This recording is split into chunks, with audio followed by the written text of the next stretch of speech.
Everybody, welcome back to another episode of Shifty's 49ers Talk. In this video, we're going to be covering the breaking news that the 49ers have waived Trey Sermon, the 2021 third-round pick running back Trey Sermon, waived by the 49ers in order to make room for a player that we have claimed off of waivers. So let's not waste any time. It's breaking news. We're jumping right in.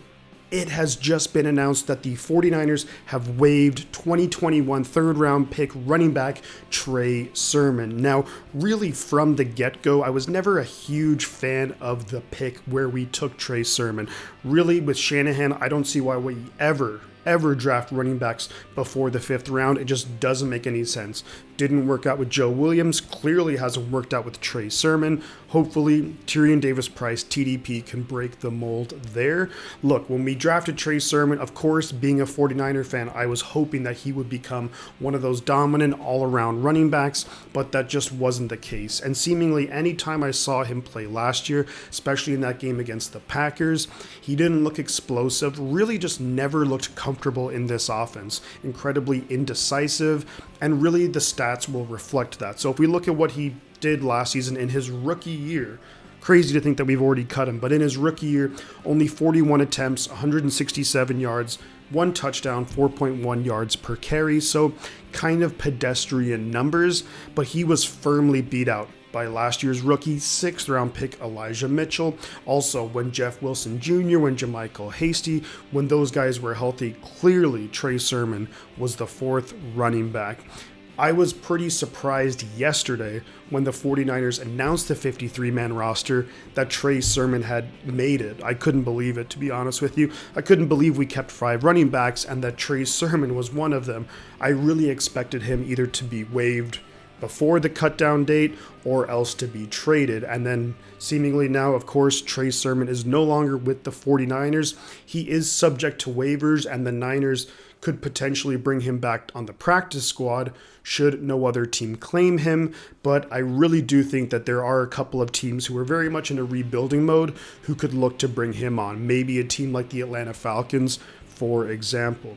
But overall, really big news here. I mean, when you cut a third rounder in their second year and a position like a running back, which you would think can be a little bit easier to scout because the transition to the NFL, like what running backs are asked to do is very similar to what they do in college. So definitely a big swing and a miss there by John Lynch and Kyle Shanahan on Trey Sermon. And really, once we saw his preseason performance this year, just not good enough. And now you can blame blocking, you can put the blame wherever else, but ultimately his stats for this year's preseason, 19 carries for 39 yards, 2 yards per carry. That's just not going to cut it. So not really surprised by this move. I would have liked it if we could have maybe traded him for a future late round pick, but clearly that wasn't meant to be.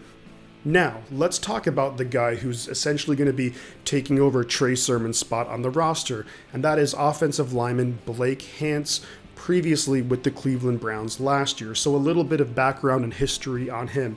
He's 6'6", 310 pounds, pretty mobile, and of course that's something that we need in the offense that we run. He was undrafted in 2019 out of Northwestern, and of course, as is the usual case with undrafted guys, he ended up playing with a number of different teams. So we had Buffalo, we had Washington, Jacksonville, the Jets, and then finally with the Browns. Now it was last season, 2021, with the Browns where he saw significant action. So he actually started in 10 games, 8 of which was at right tackle, 2 at left tackle. Ultimately, PFF rating 56.7, so pretty okay. But to me, he's a guy who has, started games very recently, started a number of games and played at a decent level. One of the barometers that I like to look at too is how other teams respond, like let's say when a player of theirs gets cut, and seemingly a number of Browns fans were somewhat disappointed that he was cut. So I think this is a decent move by the 49ers, but it's an even better move when you factor in both Mike McGlinchey and Daniel Brunskill, seemingly the guys who would be the first or second right tackle. They're both banged up, so maybe their week 1 is in doubt. I think at this point we would probably go with Colton McKivitz just because of his familiarity with the scheme and everything. but it's good to have depth, and we know that depth will be tested in the NFL season. So really, I'm happy with the pickup of Blake Hance. I think, we definitely give him some time to get accustomed to the scheme, the chemistry, the coaching, all of that good stuff, and he could be a piece down the road later this season who might have to start a couple of games, and I'd feel fairly comfortable with that.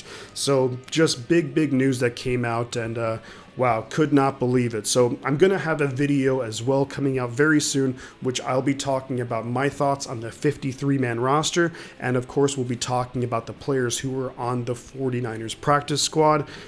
Thank you so much, guys, for stopping by. Do like and subscribe if you enjoy my content. And guys, I'm going to say two things. The butt counts, and I'm going to catch y'all on the flip side.